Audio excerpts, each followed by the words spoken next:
Hi, Christopher Phillips here. I want to do things a little differently today. One of the things that I kind of picked up and I like doing is plants and stuff. So we started, cultivating some plants around us. I know that is not what you're seeing there, but you'll see those in a little bit. We are very much into Holy Week. Today's Monday of Holy Week. And it promises, with all the COVID-19 and whatever else that we are faced with, the pandemic, it promises to be one with a difference. And the difference will be that the choice is entirely up to you. The choice is entirely up to me as to whether this will truly be a Holy Week or it will just be yet another week. We have a number.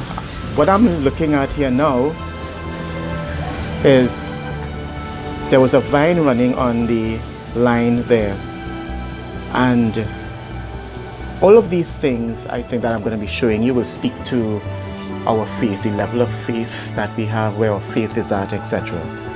So that was a vine that was running across there, and it was running on the cable there.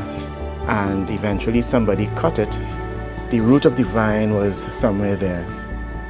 And right now our experience of faith is being described as a desert, which it is. We are in dry, arid land, and we are unable to do a lot of the things that we are used to. Now, let me show you one of the plants that I have. So this is one of the plants that my wife planted, and she's very, very proud of it. And this little one on the side here is one that we bought at Price Mart as well. Now they are growing, and for them to grow properly they must be in the right soil, and we must water them, etc. And to a very large extent it's the very same thing. Same thing with our faith. If we want our faith to grow, then we must water it. We must care it. We must, in some instances, we must shield our faith. We must protect it from elements that would seek to destroy it. So, unlike this plant, these plants have no real choice really as to what they will be planted in. How they will be treated is entirely up to us, me the owner or my wife, to decide how we are going to treat with these plants, whether we will remember to water them, whether we will remember to take care of them. But unlike us, we do have a choice with our faith. We have to take it upon ourselves to do all that is necessary to make our faith grow. Let me show you another plant as well. Okay, so this plant, and please don't ask me the name of it. I think it's some sort of a hybrid bougainvillea. This plant has struggled a lot. It has really struggled. I have had to transplant it at least twice, I believe it was. And the challenge was, for some reason or another, the root got infested with, I believe it was ants, I think. So the very last time, we trimmed it, we did all sorts of things to keep the plant alive. And look at it now, it has really branched off a lot. It has literally come back literally from being a dead plant to where it is at now. Again, our faith. What do we do when we are struggling with our faith?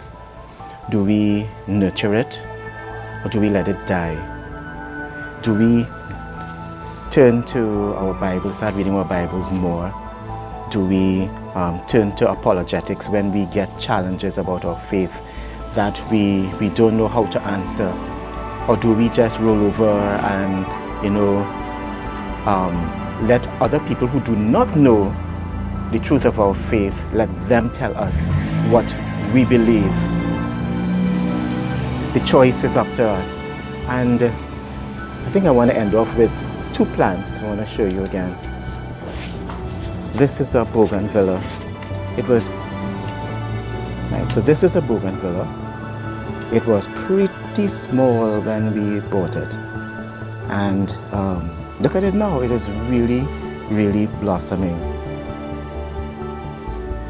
With the right nutrients at the root, proper dirt, watering, etc., etc., it flourishes.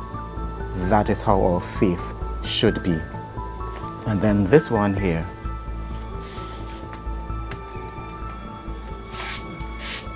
I don't know the name of these plants, but that was a very small plant when we bought it somewhere in Maraval, and it has blossomed into a very beautiful plant, and it is growing exactly how I wanted it to grow.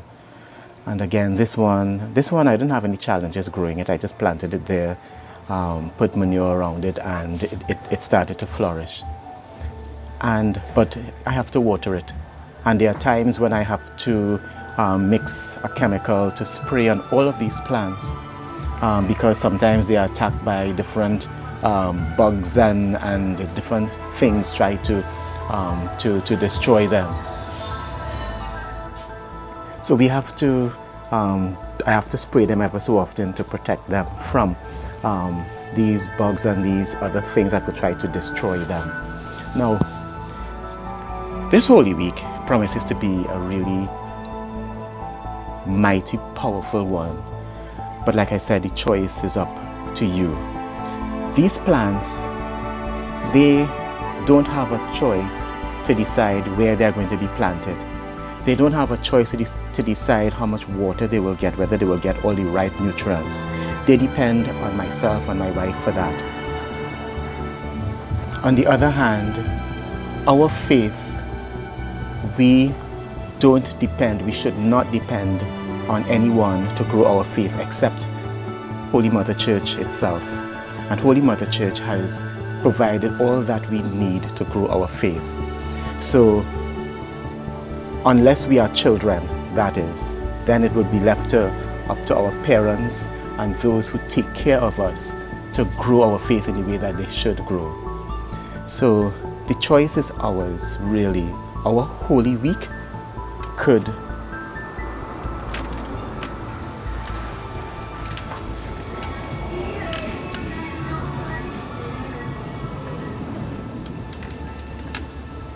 the choice is ours. Our Holy Week could be like those dry vines there, or even some of the soil in our yard right now that is very, very dry and arid.